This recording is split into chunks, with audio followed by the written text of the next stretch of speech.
Hello folks, Killface and Baylor here. I was asked by Third Eye Sharp on band, I believe that's also his name in Baylor, to do a roundhouse kick tutorial.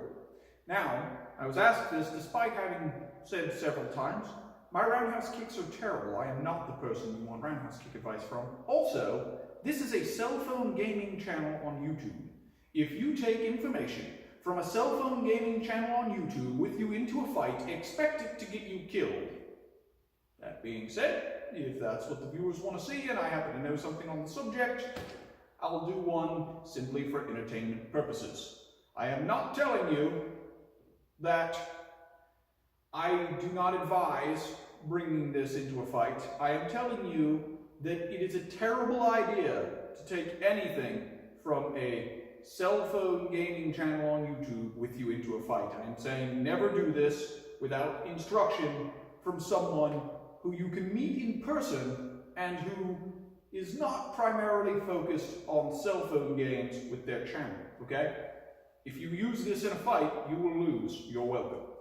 That being said, let's dive into some of the mechanics of roundhouse kicks. I will do this both with and without my trench coat because apparently the trench coat blocks your view, at least in some things. Now, unfortunately, we can't quite get far enough away that I haven't been able to find a clear shot far enough away that you can see my feet. And for those of you thinking, well, just back all the way up to the curtain, yeah, it still didn't work so well. So, there is a lot that happens on my support foot. Remember, I'm terrible at these, so sorry. But the biggest thing is you want your foot to point to the direction you're planning to kick. A roundhouse kick, right, goes around instead of like a front kick that goes straight up, or a side kick where you turn sideways to your opponent and throw your foot out. I'm sure all those looked terrible, but I did warn you. Okay. That being said, if my support leg stays this direction, right, like it is when I walk, I can expect there to be no power in my kick whatsoever. I can't turn. So the first thing that I need to do is step with my support leg and point my foot that way, because my other foot is going to follow that direction.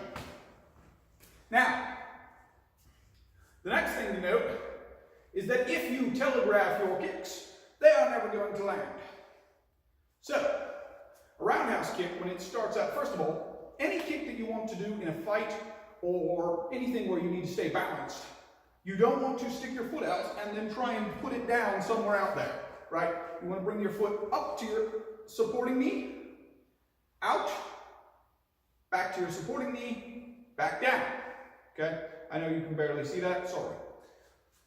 So, all of your kicks, or almost all of your kicks, are going to develop in that same fashion. Whether I'm throwing a front kick or a roundhouse kick, this part looks the same, right? So, the difference is in a roundhouse kick, it's going to come up, and then my hip is going to turn over, and my shoulders will turn, and I'll launch that kick with my body doing that rotation after my knee has come up, right? So, step and turn, knee up, rotate, right? Now, for the most part, any training I've had has been Muashi Geri, the Japanese version of this kick. There is a Muay Thai version. There are a couple other versions that strike different ways. And I'm not going to get too much into the details of that, but I'll give you some detail. So now we'll let you see me kicking a target a bit, right? So this is a very light target. It's just what I happen to have here. So I'm going to step forward and back. And we'll do it a little bit slower. Knee comes up, turn over and kick. Ooh, okay. Apparently in slow motion, my trench coat will have none of it. There we go. Now we'll look at front kicks the same way for comparison, right?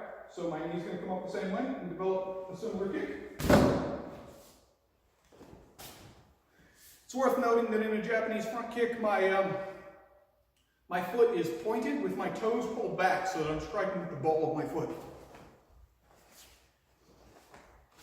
There are people who can pause with their foot up that high. My kicks are terrible, so I can't. Anyway, let's do this without the trench kick, shall we? There we go. All right. Foot turns, knee up, foot out, knee down, and back.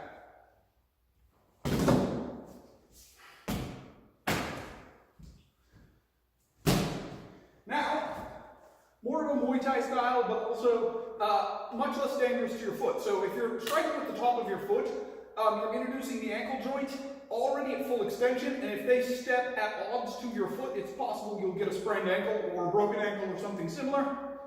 And those bones on the top of your foot, your metatarsals, they're relatively weak bones. So you're actually better off from a striking point of view, striking with the tibia or your main shin bone, right? So I'm just going to be a little bit closer and strike with the shin bone.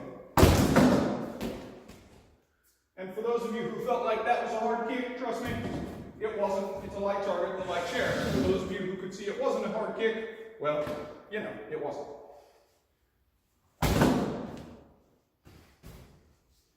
Right, and even when I'm stepping in relatively fast, you'll notice my foot goes out and comes back before I put it down.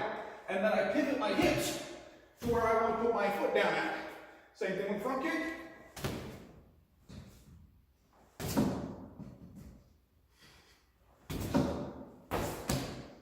Right? And the same thing with, we'll see if I can time this. I'm really bad at these. Ah, nope. I didn't give myself enough distance. Okay. That, right? And my chambering was a bit lazy there, but it still existed. Right? And the same thing with that when I jump. Now, all of these are done pretty lazily. I don't want you to get the impression that I'm trying to teach you to fight. I'm not. But anyway, that's how roundhouse kicks work. So, I'll see you guys in the next video, and I hope someone got some entertainment out of that. As always, do like if you liked, and subscribe if you want to see more videos of me making a fool of myself. This is Killface of Baylor, and I will see you in the next video.